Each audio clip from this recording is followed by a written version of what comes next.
Kompas Bisnis masih menemani Anda, Saudara. Produsen wadah makanan berbahan plastik asal Amerika Serikat, Tupperware, bangkrut setelah mengalami kesulitan penjualan karena pandemi dan terlilit utang mencapai 812 juta dolar Amerika Serikat. Mengutip dari Kompas ID, Saudara, dalam siaran persnya, Tupperware Group beserta anak-anak usahanya secara sukarela menyatakan kebangkrutan kepada Pengadilan Urusan Kebangkrutan Amerika Serikat Distrik Delaware. Sejak beberapa tahun terakhir, kondisi keuangan perusahaan terdampak secara serius dari kondisi makroekonomi yang menantang. Bangkrut setelah 78 tahun berdiri, Tupperware menyerah pada kesulitan bisnis. Bagaimana dampaknya terhadap Indonesia? Kompas Bisnis sudah bersama dengan Sekjen Asosiasi Industri Plastik Indonesia, Fajar Budiono. Pak Fajar, selamat pagi. Selamat pagi, Mbak Ota. Pak Fajar, jadi apa sebetulnya dampak bangkrut Tupperware ini bagi Indonesia dari sisi supplier dan juga dari sisi keagenan itu? Ya, jadi kalau kita baca dan kita lihat, market paling besar Tupperware di dunia adalah salah satunya Indonesia, di mana segmen pasarnya itu adalah menengah ke atas. Nah, ini dengan adanya bangkrutnya Tupperware ini akan berdampak terhadap tenaga kerja di bagian pemasarannya.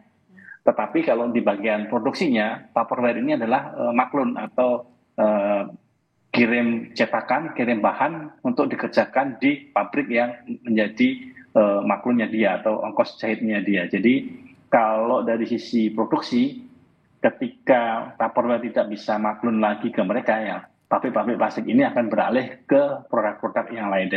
Dari sisi tenaga kerja di proses produksi tidak terlalu berdampak.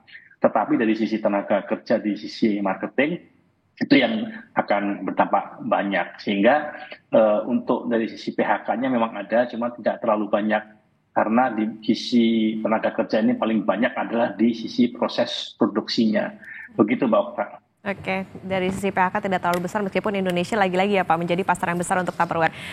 Pak Fajar, survei dari McKinsey dan Company bilang 63% responden bilang sejak pandemi ini konsumen cenderung mencari produk-produk yang lebih murah. Nah, benarkah daya beli ini mempengaruhi bangkrutnya Tupperware?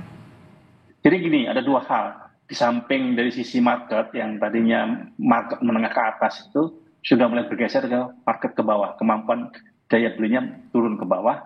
Kemudian yang kedua adalah dari sisi teknologi proses itu sudah banyak mengalami kemajuan. Jadi kalau dari dulu harga mold itu bisa ratusan juta, sekarang harga molding itu sudah di bawah, sudah puluhan juta harganya, sehingga dari sisi ongkos produksi Tupperware akan kalah. Kemudian dari sisi harga juga orang sekarang cenderung beralih ke thin wall injection. Jadi kalau Tupperware itu kan tebal sekali, sekitar 1 sampai 2 mili. Nah kalau thin wall itu udah di bawah 1 mili, urusannya adalah mikron, dan itu dari sisi harga bisa 1/20, bahkan bisa 1/50-nya, murah sekali. Kalau Tupperware itu rata-rata di atas 50.000 per pieces. Kalau thin wall ini cuma di bawah 5.000 per piecesnya. Jadi orang cenderung beralih ke sana karena wadah ini tidak dipakai sampai ratusan kali. Jadi kalau Tupperware itu paling dipakai 50 sampai 100 kali hilang. Kalau yang thin wall ini dipakai 2-3 kali hilang nggak ada masalah karena harganya murah. Itu dari sisi teknologi proses. Kemudian dari sisi bahan baku juga sama. Kalau dari sisi bahan baku, mereka Tupperware itu kan banyak sekali menggunakan raw material di samping plastiknya sendiri. Mereka juga menggunakan warna dan aditif yang lain, itu which is itu adalah cost tambahan. Sementara kalau di thin wall itu mereka cukup yang clear aja dan itu lebih aman. Kemudian yang kedua adalah teknologi marketingnya. Dan di sini yang kita soroti adalah dari sisi teknologi marketing, Tupperware mengandalkan komunitas Tupper Party, di mana pada saat COVID, kumpulan-kumpulan Tupper Party ini sudah praktis nggak ada karena adanya lockdown. Sehingga celah pasar ini dimanfaatkan oleh produk thin wall tadi yang menggunakan marketplace baru. Kita lihat kalau dulu pakai Instagram, yang Instagram butuh 100 juta viewer itu dalam waktu 30 bulan. Kemudian ada aplikasi baru TikTok. TikTok itu cuma 9 bulan. Nah sekarang ada ChatGPT itu cuma 2 bulan aja mereka sudah mencapai 100 juta viewer. Nah ini yang komunitas-komunitas ini yang digunakan oleh produk-produk kompetitornya Tupperware. Nah, Tupperware masih tidak bergerak dari sisi strategi marketing yang lama yang menggunakan komunitas-komunitas Tupperware Party, sehingga dari sisi market tergerogoti, kemudian dari sisi daya beli konsumennya juga yang menengah itu turun ke bawah hingga daya belinya juga akan turun. Nah, mereka rame-rame beralih ke sisi tin wall. Nah, dari sisi teknologi dan dari sisi ongkos produksi mereka murah. Kemudian yang kedua juga pada saat pasca COVID, logistik kan bermasalah. Nah, Tupperware ini kan sebenarnya cuma modalnya molding dan material. Moldingnya itu dari negara A, katakanlah 2 bulan, pindah lagi ke negara B 2 bulan, terus moldingnya muter seluruh dunia. Nah, pada saat kontainer langka, molding ini tidak bergerak. Sehingga di negara-negara yang menjadi target pasar mereka, modelnya tidak banyak berganti, sehingga orang mulai bosen di situ. Nah, inilah masuklah dari sisi produk-produk tin wall ini yang dimana molding yang mereka buat sangat murah dari Cina, yang tadinya ratusan juta tinggal puluhan juta, kemudian dari sisi harga cuma di bawah 5 ribuan, sementara Tupperware di atas 50 ribuan.